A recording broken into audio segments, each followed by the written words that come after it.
अच्छा, अब इस क्वेश्चन को देखो यहाँ पे वो क्या कह रहा है, water of depth 10 metre exerts a pressure equal to atmospheric pressure. An air bubble rises to the surface of a lake which is 20 meters deep. When the bubble reaches the surface, its volume is 6 centimeter cube. What is the volume of air bubble at the bottom of the lake? तो इस question को सबसे पहले understand कर लो हो क्या रहा है इस क्वेश्चन के अंदर। उसने यहाँ पे हमें डिस्क्राइब किया कि ये सबसे पहले हमारे पास क्या है, हमारे पास लेक है। और तो हम यहाँ पे सबसे पहला जो हमने काम करना है, we should create a lake है। ये हमारे पास यहाँ पे एक लेक पड़ी हुई है और उसने क्या बता दिया, इस लेक की जो डेप्थ है वो कितनी डेप्थ है, 20 मीटर्स है इसकी डेप्थ। तो जो इस लेक की पूरी डेप्थ उसने यहाँ पे बताई है वो कितनी डेप्थ आ रही है हमारे पास, 20 मीटर्स आ रही है। अब वो यहाँ पे क्या कह रहा है कि व्हेन दी बबल रीचेस, एक बबल ट्रैवल कर रहा है और वो कह रहा है when the bubble reaches the surface its volume is 6 centimetre cube. वो हमें क्या कहता है कि जैसे ही आप यहाँ पे सरफेस के ऊपर आता है ना बबल, यहाँ पे बबल पहुँचता है तो उसका जो वॉल्यूम होता है, उसकी वॉल्यूम की जो वैल्यू है वो कितनी हो जाती है, it is equal to 6 centimetre cube. अच्छा, अब वो हमें क्या कह रहा है, वो कह रहा है what is the volume of the air bubble at the bottom of the lake. तो होता क्या है हमारे पास इनिशियली कि सबसे पहले जो हमारे पास बबल होता है वो यहाँ पे बॉटम पे होता है। जैसे ही वो ट्रैवल करता है एयर बबल, वो ऊपर जाता रहता है और उसकी जो शेप है वो एक्सपेंड करती रहती है, इस तरह एक्सपेंड करती है उसकी शेप, और वो इवेंचुअली ऊपर जाके उसकी शेप और ज़्यादा करके क्या हो जाती है, एक्सपेंड हो जाती है।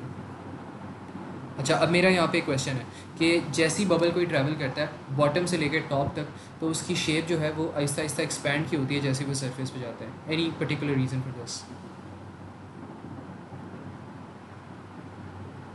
Ayaan, Muzammil, any idea? No idea?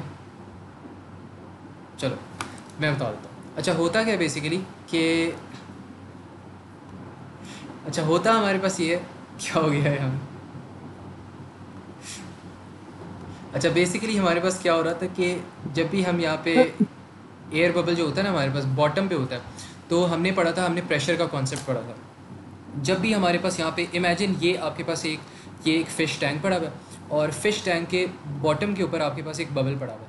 अब जब भी आपके पास कोई चीज़ बॉटम पे होती है ना, तो उसके ऊपर से एयर प्रेशर भी एक्ट कर रहा होता है और वाटर प्रेशर भी एक्ट कर रहा होता है। तो उसके ऊपर इतना ज़्यादा जब प्रेशर बाहर से एक्ट करता है तो वो शेप क्या हो जाती है बबल की, वो श्रिंक कर जाती है। लेकिन जैसे ही आपके पास जो बबल है ये ऊपर जाने लगता है, जैसे ही बबल ऊपर ट्रैवल करता है तो जो ऊपर वाटर मॉलिक्यूल्स आ रहे हैं वो कम हो जाते हैं। तो अगर ऊपर वाटर मॉलिक्यूल्स की जो क्वांटिटी है वो कम हो रही है, इसका मतलब इसके ऊपर जो प्रेशर की वैल्यू वो क्या कर रही है, डिक्रीज़ कर रही है। तो जैसे जैसे बबल ऊपर जाता है उसके ऊपर प्रेशर की वैल्यू क्या होती है, कम होती है। तो इस वजह से इसकी जो शेप है वो श्रिंक और एक्सपैंड करती है। क्योंकि जैसी ज़ाहिर सी बात है, अगर आपके पास एक ऑब्जेक्ट है वो आपके पास एक बहुत ज़्यादा डेप्थ के अंदर लेक के अंदर पड़ा हुआ है, तो उसके ऊपर इतना ज़्यादा वाटर पड़ा हुआ है, तो क्योंकि उसके ऊपर इतना ज़्यादा वाटर मॉलिक्यूल पड़ा हुआ है तो इसका मतलब है उसके ऊपर प्रेशर भी ज़्यादा एक्सर्ट हो रहा है। लेकिन जैसे ही वो बबल ऊपर ट्रैवल करता जाएगा उसके ऊपर जो वाटर पड़ा हुआ है उसकी भी क्वांटिटी क्या हो जाएगी, कम हो जाएगी। तो ऑब्जेक्ट के ऊपर अगर वाटर की क्वांटिटी कम हो रही है तो इसका मतलब है ऑब्जेक्ट के ऊपर जो प्रेशर लग रहा है ऊपर से वो भी कम हो रहा है। तो ये यहाँ पे इस वजह से इसकी शेप क्या करती है, एक्सपैंड और कॉन्ट्रैक्ट करती है। तो अच्छा, इसको एक और यहाँ पे तरीके से देख लो कि जैसे ही आपके पास बबल यहाँ पे सरफेस पे होता है, यहाँ पे सिर्फ क्या चीज़ लग रही है, एटमॉस्फेरिक प्रेशर लग रहा है। क्या इस बबल के ऊपर कोई वाटर पार्टिकल्स एग्जिस्ट कर रहे हैं, नहीं एग्जिस्ट कर रहे हैं। अब क्योंकि इसके ऊपर कोई वाटर पार्टिकल्स नहीं है, इसका मतलब है इसके ऊपर कोई वाटर प्रेशर नहीं है। लेकिन जैसे ही वाटर बबल ये इस वाटर के अंदर जाएगा तो इसके अंदर अब ऊपर से एटमॉस्फेरिक प्रेशर भी एग्जिस्ट कर रहा है और वाटर का भी प्रेशर एग्जिस्ट कर रहा है। और जितना ये और नीचे जाता रहेगा उतना वाटर प्रेशर की वैल्यू क्या करती रहेगी, इंक्रीज़ करती रहेगी और ये और बेचारा श्रिंक हो जाएगा। तो इस वजह से हमारे पास क्या होता है कि जैसे ही हमारे पास कोई भी पार्टिकल या कोई भी जो वाटर बबल होता है वो नीचे डेप्थ के अंदर, ज़्यादा डेप्थ के अंदर नीचे चला जाता है, उसके ऊपर वाटर प्रेशर ज़्यादा एक्ट करता है और वो श्रिंक हो जाता है। लेकिन जैसे ही वो ऊपर आता है उसके ऊपर वाटर प्रेशर की वैल्यू कम लगती है तो वो एक्सपैंड कर जाता है। तो ये बेसिकली ये फिनोमेना था। अच्छा, अब उसने यहाँ पे बताया क्या था कि हमारे पास यहाँ पे एक लेक है, लेक के बॉटम के ऊपर एक बबल का पार्टिकल है, वो क्या कर रहा है, वो लेक के ऊपर ट्रैवल कर रहा है। ये बबल का जो पार्टिकल है वो ऊपर जाता जा रहा है और ट्रैवल कर रहा है, कहाँ तक ट्रैवल कर रहा है, सरफेस ऑफ द लेक तक ट्रैवल कर रहा है। अब उन्होंने हमें डेप्थ बता दी, वाटर की कितनी डेप्थ है, 20 मीटर्स है और सरफेस के ऊपर बबल का वॉल्यूम कितना है, 6 सेंटीमीटर क्यूब है। अब उसका क्वेश्चन क्या है, what is the volume of air bubble at the bottom of the lake. उसने हमसे पूछा हुआ है कि बॉटम ऑफ द लेक पे उसकी जो वैल्यू आ रही है वॉल्यूम की वो हमने फाइंड करनी है। अब इसको मैं कंसिडर कर लेता हूँ V1, इसको मैं कह देता हूँ V2।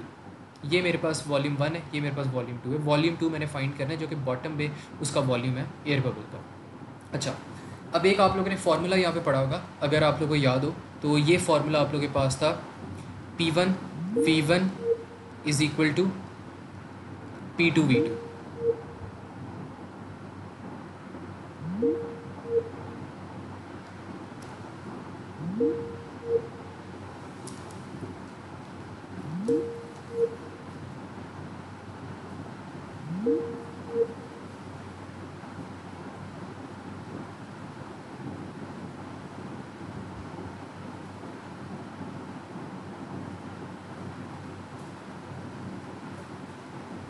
अच्छा, is everybody back in the class? सब लोग हैं यहाँ पर? सर वो क्लास चल ही रही थी लेकिन मुजम्मिल का नेट का प्रॉब्लम चल रहा है। अच्छा, टेक्स्ट आया उसका। मैं वैसे रिकॉर्ड कर रहा हूँ तो वो रिकॉर्डिंग उसको मिल जाएगी यहाँ पे। आपको स्क्रीन शेयर हो रही है ना? कोई इशू तो नहीं आ रहा है यहाँ पे?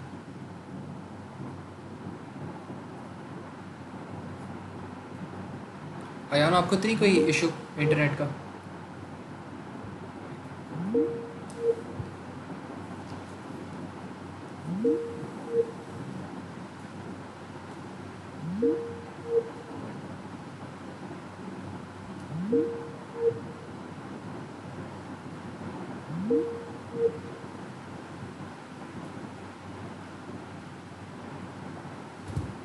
अच्छा अयान, एम आई ऑडिबल? आवाज़ आ रही है? सर भैया मतलब अभी कट रही थी आवाज, अब आई ठीक सही है, से। ठीक है। अच्छा, हमने यहाँ पे क्या चीज़ यहाँ पे हमने रिमेंबर करनी है कि हमने एक फार्मूला पढ़ा था प्रेशर वाले चैप्टर के अंदर कि जो P1 V1 होता है वो किसके इक्वल टू होता है? P2 V2 के इक्वल टू होता है। ये बॉयल्स लॉ वाला हमारे पास फार्मूला है। तो Ayaan, do you remember this formula? Yes. अच्छा। और सर वाटर की डेंसिटी 1000 थी के 100 थी? वाटर की जो डेंसिटी होती है वो 1000 होती है। अच्छा, अब मुझे पता कैसे चला कि मैंने P1 V1 is equal to P2 V2 वाला फार्मूला यूज़ करना है? बिकॉज यहाँ पे मेरे पास V1 की वैल्यू और यहाँ पर मेरे पास किस चीज़ की वैल्यू? V2 की वैल्यू पड़ी है। अच्छा, एक मिनट ज़रा वेट कर लो अजान का, फिर मैं कंटिन्यू करता हूँ।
अच्छा, अच्छा, अब मुझे यहाँ पे पता कैसे चला था कि मैंने ये वाला फार्मूला यूज़ करना है? बिकॉज उसने हमें बता दिया कि यहाँ पे वॉल्यूम 1 जो है सरफेस पे वो कितना है? 6 सेंटीमीटर क्यूब है, और जो वॉल्यूम 2 है वो हमने फाइंड करना है। तो V1 V2 तो हमारे पास वैसे भी आ गया। और हम यहाँ पे क्या कर सकते हैं? हम यहाँ पे एक और यहाँ पे अजम्पशन हमने बना ली कि सरफेस पे हमारे पास सिर्फ कौन सा प्रेशर एक्ट करता है? एटमॉस्फेरिक प्रेशर एक्ट करता है। तो जो सरफेस पे आपके पास P1 की वैल्यू है वो किसके इक्वल टू होगी? एटमॉस्फेरिक प्रेशर के इक्वल टू होगी। और हमने एक और चीज़ पढ़ी थी कि जब भी आपके पास कोई भी पार्टिकल बॉटम पे हो तो उसके ऊपर जो प्रेशर की वैल्यू होती है उसके अंदर एटमॉस्फेरिक प्रेशर भी इंक्लूडेड होता है और आपका वाटर प्रेशर भी इंक्लूडेड होता है।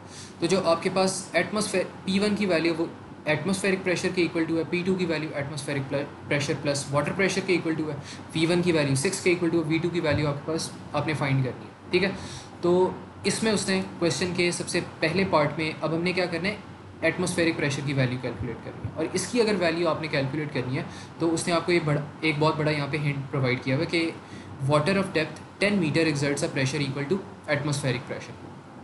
उसने आपको ये बताया कि जब आपके पास यहाँ पे वाटर की जो डेप्थ है वो 10 मीटर्स के इक्वल टू है, तो इस डेप्थ के ऊपर आपके पास कौन सा प्रेशर एग्जिस्ट कर रहा है, एटमॉस्फेरिक प्रेशर एग्जिस्ट कर रहा है। तो आप यहाँ पे कह सकते हो कि जैसे ही आपके पास यहाँ पे वाटर की हाइट 10 मीटर हुई है, उस पॉइंट पे आपके पास कौन सा प्रेशर एग्जिस्ट कर रहा है, एटमॉस्फेरिक प्रेशर एग्जिस्ट कर रहा है। तो प्रेशर का जो फार्मूला होता है हमारे पास, प्रेशर का formula is equal to rho g h. Rho की वैल्यू हमारे पास वैसे ही 1000 होगी, लेकिन अभी मैं वो नहीं लिख रहा, और जी की वैल्यू भी कांस्टेंट है, रो की वैल्यू भी कांस्टेंट है, तो वो अभी मैं नहीं लिखूँगा, मैं सिर्फ हाइट की वैल्यू लिखूँगा। तो अगर मैंने यहाँ पे ए पी की वैल्यू कैलकुलेट करनी है तो ए पी की वैल्यू में उसने बता दिया कि 10 मीटर्स की हाइट पे आपके पास एटमॉस्फेरिक प्रेशर लगता है। तो इसको अगर मैं फाइंड करना चाहूँ इसकी वैल्यू, तो बन जाएगी रो जी 10 बन जाएगी। फिर मैंने क्या करना है, मैंने यहाँ पे वाटर प्रेशर भी कैलकुलेट करना है, क्योंकि ये यहाँ पे जो वाटर प्रेशर वाला एक्सप्रेशन आ रहा है उसकी भी वैल्यू मुझे चाहिए, तो ये भी आपके पास हो जाएगा रो जी। अब वाटर प्रेशर अगर आपने कैलकुलेट करना है तो जितनी आपके पास वाटर की टोटल हाइट है, वाटर की टोटल डेप्थ है, वो वाली हाइट आपने कंसिडर करनी है। कितनी हाइट है टोटल, 20 है, तो यहाँ पर आ जाएगा रो जी 20 आ जाएगा। तो ये चीज़ समझ आ गई कि हमने एटमॉस्फेरिक प्रेशर की एक्सप्रेशन किस तरह निकाला और वाटर प्रेशर का एक्सप्रेशन हमने किस तरह निकाला, क्योंकि 10 मीटर्स की हाइट पे हमारे पास एटमॉस्फेरिक प्रेशर है, और 20 मीटर्स की हाइट पे जो कि टोटल हमारे पास डेप्थ है लेक की, उस पर हमारे पास क्या चीज़ एग्जिस्ट कर रही है, वाटर प्रेशर एग्जिस्ट कर रहा है। तो ये चीज़ क्लियर है, कोई कन्फ्यूजन है इसमें तो बताओ। Yes sir. हमने वाटर प्रेशर जो ऐसे डेप्थ तक का निकालना है, तो हाँ। उसमें हमने एटमॉस्फेरिक जितना भी दे देंगे डेप्थ का प्रेशर एग्जैक्टली। डालना है, और एटमॉस्फेरिक प्रेशर तो उन्होंने दिया हुआ है, लेकिन अगर नहीं दिया होगा तो फिर हम कैसे फाइंड करेंगे उसको। अच्छा, अगर नहीं दिया होगा तो वैसे इसकी जो वैल्यू होती है एटमॉस्फेरिक प्रेशर की वो 100,000 होती है, तो वो भी आप कंसिडर कर सकते हो, लेकिन हर क्वेश्चन के अंदर उसने आपको कोई ना कोई तरीका दिया होगा जिससे आप कैलकुलेट कर सकते हो क्वेश्चन। अब इस क्वेश्चन को करने की ना एक ईजी तरीका भी है कि जो भी एटमॉस्फेरिक प्रेशर की आपके पास वैल्यू आ रही है ना, उसको आप 100,000 ले लो, और कुछ बच्चे इस तरह करते भी है, लेकिन मैंने आपको इसमें से बेसिक मेथड सिखाना है कि आपने इसको ट्रू एसेंस में आपने इस क्वेश्चन को किस तरह सॉल्व करना है। तो वो वाला मैंने आपको मेथड पहले समझाना है, क्योंकि अगर ये वाला मेथड आ गया ना तो प्रेशर के जितने भी क्वेश्चन आ रहे हैं वो बहुत आसान बन जाएगा। तो इसको इस मेथड से हमने थोड़ा सा करना है, समझ के करना है। अच्छा, अब मेरे पास सारे एक्सप्रेशंस की रिजल्ट्स आ गए, तो मैं इनको इस फार्मूले के अंदर प्लग इन कर सकता हूँ। और फार्मूला मेरे पास क्या था, P1 is equal to P2 V2। P1 की वैल्यू मेरे पास क्या थी, एटमॉस्फेरिक प्रेशर की इक्वल थी, और एटमॉस्फेरिक प्रेशर की वैल्यू क्या थी मेरे पास, रो जी 10 थी। फिर मेरे पास V1 की वैल्यू आ रही है, V1 की वैल्यू क्या थी, 6 सेंटीमीटर थी, तो यहाँ पे 6 आ जाएगा। अब P2 की वैल्यू मेरे पास थी atmospheric pressure plus water pressure, तो एटमॉस्फेरिक प्रेशर मेरे पास था रो जी 10, वाटर प्रेशर था रो जी 20, और V2 मैंने क्या करना है, फाइंड करना है। तो अब इसको थोड़ा सा मैं सिंप्लीफाई करूँ तो ये मेरे पास हो जाएगा 60 rho g is equal to 30 rho g and V2। अब रो जी दोनों साइड्स पर आ रहे हैं तो इनको मैं कैंसिल आउट कर सकता हूँ। मैंने इनकी वैल्यूज इसलिए नहीं असल में लिखी क्योंकि मुझे पता था ये कैंसिल आउट होने लगा।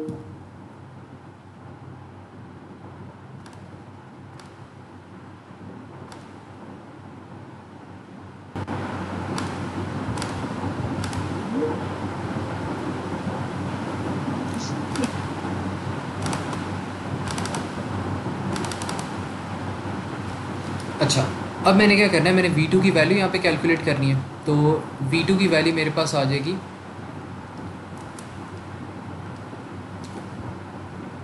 V2 is equal to 60/30 which is equal to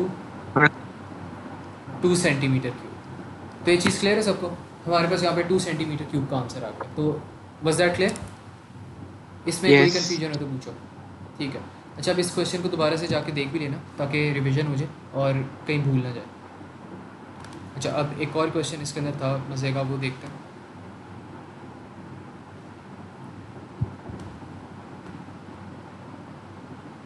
अच्छा, एक ये क्वेश्चन अच्छा था, इसको देखते हैं।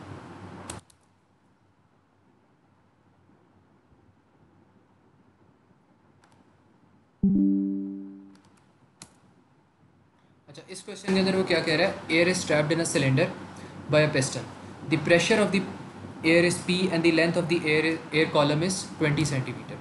अब ये आपके पास जो यहाँ पे चीज़ एग्जिस्ट कर रही है ना, ये आपके पास एक पिस्टन है और वो कह रहा है एयर आपके पास यहाँ पे स्टक हुई है और इसकी जो इनिशियल लेंथ है वो कितनी है, 20 सेंटीमीटर है। अब हो कह रहा है यहाँ पे इसको आपने आउटवर्ड्स एक्सटेंड किया, जैसे ही आपने इसको आउटवर्ड्स एक्सटेंड किया इसकी 40 सेंटीमीटर लेंथ के अंदर इंक्रीज़ आ गया। अच्छा, अब वो कह रहे हैं टेम्परेचर रिमेन्स कांस्टेंट। जब भी टेम्परेचर आपके पास रिमेन कांस्टेंट रह रहा होता है ना, तो आप फार्मूला यूज़ कर सकते हो P1 V1 is equal to P2 V2 वाला फार्मूला यूज़ कर सकते हो। ये चीज़ आपने रिमेंबर करनी है, जब भी टेम्परेचर कांस्टेंट होता है। ये इस फार्मूले की कंडीशन ही यही होती है कि as soon as your temperature is constant you can use this formula. अच्छा, अब यहाँ पे वो क्या कह रहे हैं, what is the new air pressure. पहले एयर प्रेशर की वैल्यू हमारे पास कितनी थी, P थी। तो मैं यहाँ पे वैल्यूज़ कंसिडर कर लेता हूँ। मेरे पास जो P1 की वैल्यू थी वो मेरे पास क्या थी, P थी। और अच्छा, अब मेरे पास वॉल्यूम नहीं है, लेकिन वॉल्यूम के बजाय मेरे पास क्या चीज़ पड़ी है, लेंथ मेरे पास पड़ी है। तो वॉल्यूम यहाँ पे लाने का मेरे पास कोई तरीका नहीं है, लेकिन अगर मैं एक और चीज़ यहाँ पे इफ़ आई रिमेंबर करेक्टली, तो मेरे पास जो वॉल्यूम का फार्मूला होता है it is equal to area into what, area into length. ये हमारे पास इक्वल होता है volume is equal to area into length. तो मैं कह सकता हूँ कि जो मेरे पास वॉल्यूम की वैल्यू है it is equal to V is equal to H. अच्छा, अब मेरे पास जो एरिया आ रहा है इनका, एरिया तो मेरे पास सेम आएगा, यहाँ पर भी मेरे पास एरिया सेम है, यहाँ पर भी मेरे पास एरिया सेम है, तो एरिया की वैल्यू तो कैंसिल आउट हो जाएगी, वैसे उसको ऐसे ही रहने देता हूँ। अच्छा, अब मैंने क्या करना है, मैंने V1 की वैल्यू लिखनी है। तो V1 में मेरे पास पहले यहाँ पे लेंथ कितनी थी, 20 सेंटीमीटर थी। एरिया मेरे पास A था, लेंथ मेरे पास 20 थी, तो A20 मेरे पास आ गई V1 की वैल्यू। इसको मैं इस तरह करके भी लिख सकता हूँ 20A। तो ये मेरे पास वॉल्यूम 1 की वैल्यू आ गई। अब मैंने क्या करना है, मैंने P2 और V2 की वैल्यूज़ यहाँ पे लिखनी है। तो जो P2 की वैल्यू है वो मैंने कैलकुलेट करनी है, और जो मेरे पास V2 आ रहा है उसके अंदर भी पहले मेरे पास एरिया आ रहा है, एरिया को मैंने टोटल हाइट या डिस्टेंस से मल्टीप्लाई करना है। टोटल मेरे पास डिस्टेंस कितना बन रहा है जब मैंने यहाँ पे एक्सटेंड करा इसको, 40 + 20, 40 + 20 बन रहा है मेरे पास, तो ये 60A बन जाएगा। अब मैं इसको फार्मूला के अंदर प्लेस कर सकता हूँ, तो ये मेरे पास फार्मूला आ जाएगा P1 V1 is equal to P2 V2। P1 की वैल्यू मेरे पास P है, V1 की वैल्यू 20A है, और P2 की वैल्यू मेरे पास हमने कैलकुलेट करनी है। V2 की वैल्यू हमारे पास क्या है, 60A है। तो हम क्या करते हैं, हम इसको कैंसिल आउट करते हैं, इन दोनों को कैंसिल आउट किया हमने, तो P2 को मैं सब्जेक्ट बना देता हूँ। जैसे ही मैंने P2 को सब्जेक्ट बनाया, ये मेरे पास इक्वल टू आ गया 20P/60। इसको और सिंप्लीफाई मैं करूँगा तो मेरे पास आंसर आ जाएगा 1/3P। तो क्या 1/P3 कहाँ पर आंसर आ रहा है, ऑप्शन बी के अंदर, तो option B would be correct. ठीक है, तो इस तरह मेरा क्वेश्चन अटेम्प्ट करना। इज दैट क्लियर बच्चों? यस सर, ये क्लास में हमारे नए सर आए थे तो उन्होंने कराया था, उन्होंने ना टूटा फूटा समझाया था। मतलब उन्होंने अपनी तरफ से पूरा कर दिया था कि हो गया, लेकिन उन्होंने समझाया नहीं था और वैसे ही बस दे दिया था होमवर्क में। चलो कोई बात नहीं, चलो अब समझ लेना।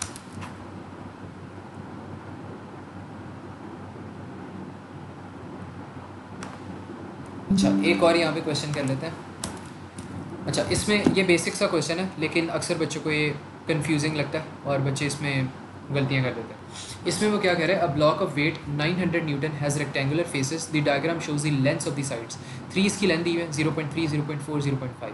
The block can rest on any of its sides, मतलब ब्लॉक किसी भी साइड पे रेस्ट कर सकता है। ब्लॉक को आप यहाँ पे वर्टिकली भी यहाँ पे स्टैंड कर सकते हो, उसको यहाँ पे हॉरिजॉन्टली भी प्लेस कर सकते हो, ये आपकी मर्जी है। अब वो कह रहे हैं what is the minimum pressure. Minimum pressure पे आपने फोकस करना है, हमने मिनिमम कैलकुलेट करना है। That the block can exert on the ground when resting on one of its faces. अब प्रेशर इन सॉलिड्स का फॉर्मूला हमने क्या पढ़ा था, pressure is equal to force over area. अच्छा, अब यहाँ पे जो फोर्स हमारे पास एग्जिस्ट कर रही है, फोर्स तो उसने हमें इनिशियली बता दी 900 न्यूटन है, ये उसका वेट है, तो फोर्स की वैल्यू हमारे पास कांस्टेंट रहेगी, 900 न्यूटन ही उसके ऊपर लग सकता है। तो फोर्स हमारे पास यहाँ पे कांस्टेंट है। हमारे पास रह क्या जाती है चीज़ें, प्रेशर रह जाता है और एरिया रह जाता है।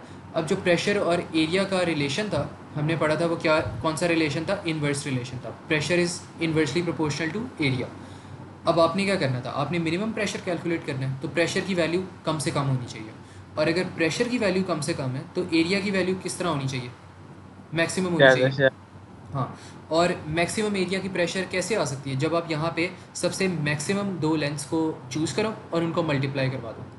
तो यहाँ पे आपके पास मैक्सिमम लेंथ कितनी हो सकती है? एक आपके पास ये वाली मैक्स लेंथ हो सकती है, एक ये वाली मैक्स लेंथ हो सकती है। तो बॉक्स को आपने इसी तरह रेस्ट करवाना है। तो इसमें आप क्या करोगे, आप यहाँ पे लिख सकते हो pressure is equal to 900 newtons over 0.5 into 0.4। तो इसका जब आप आंसर निकालोगे, आंसर मुझे कैलकुलेट करके बताओ क्या आ रहा है।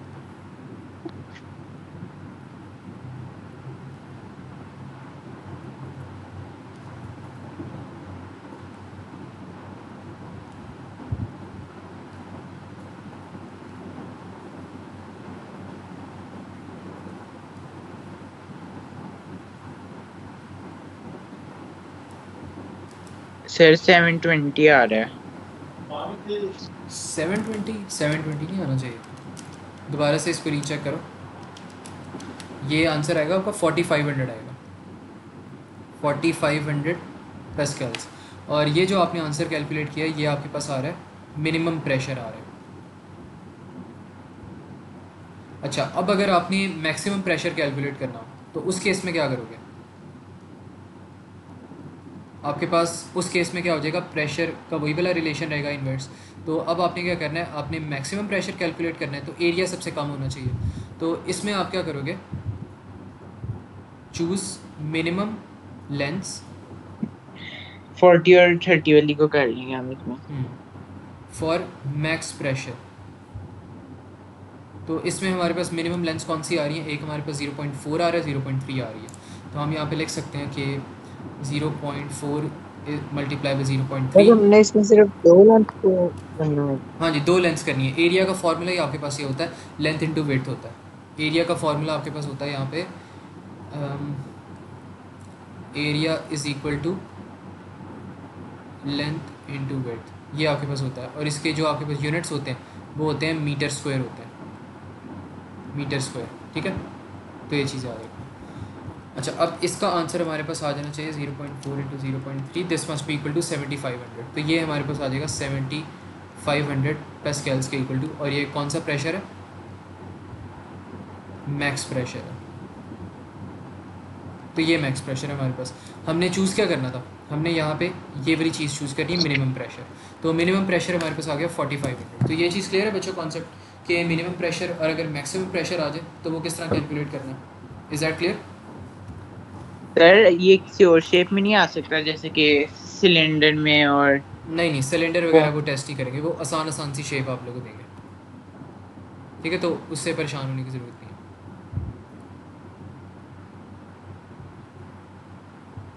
अच्छा, अब एक और हमारे पास यहाँ पे एक ग्राफ का क्वेश्चन है, कंसेप्चुअल क्वेश्चन है, इसका आंसर आप लोग मुझे दे रहे हो।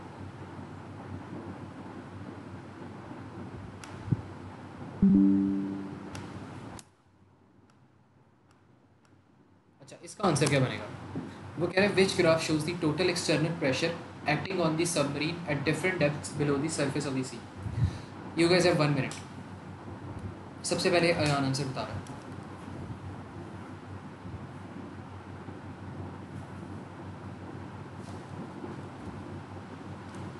सर जैसे जैसे डेप्थ बढ़ेगी उसी तरह से प्रेशर भी भरी जाएगा, लेकिन प्रेशर 0 से स्टार्ट होना चाहिए। अच्छा, तो इसका आंसर इधर सी है इधर डी है। हम सवाल में देखते हैं कि इन्होंने कांस्टेंट का कहा है कि नहीं। ठीक है, अयान कहता है आइदर सी है आइदर डी है, ठीक है। अच्छा मुजम्मिल, आप क्या कहते हो, जल्दी से बताओ।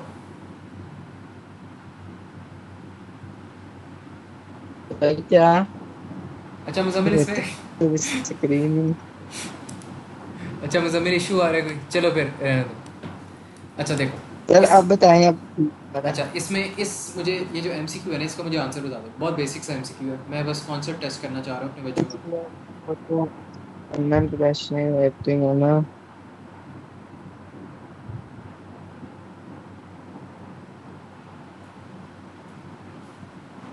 सर, क्या समझ नहीं आ रही, क्वेश्चन है क्या? अच्छा, क्वेश्चन में वो क्या कह रहा है, क्या हो गया मुजम्मिल, क्वेश्चन पढ़ा रही। अच्छा बच्चे, मुजम्मिल क्वेश्चन में वो क्या कह रहा है हमें, वो कह रहा है which graph shows the total external pressure acting on a submarine at different depths below the surface of the sea. वो कह रहा है हमारे पास प्रेशर और डेप्थ का उसने रिलेशन बनाया हुआ है, ग्राफ बनाया हुआ है उसने, और वो कह रहा है कौन सा ग्राफ हमारे पास सही है। बस ये ऑप्शन मुझे बता दो कौन सी हो सकती है यहाँ पे, कौन सी भी ऑप्शन लग रही है। सर थोड़ा सोच लो, 1 मिनट ले लो, लेकिन 1 मिनट से ज़्यादा नहीं लेगा, वो फिर ज़्यादा टाइम हो जाएगा। चलो सोच लो तसल्ली से, फिर मुझे बता दो, फिर मैं एक्सप्लेन करता हूँ।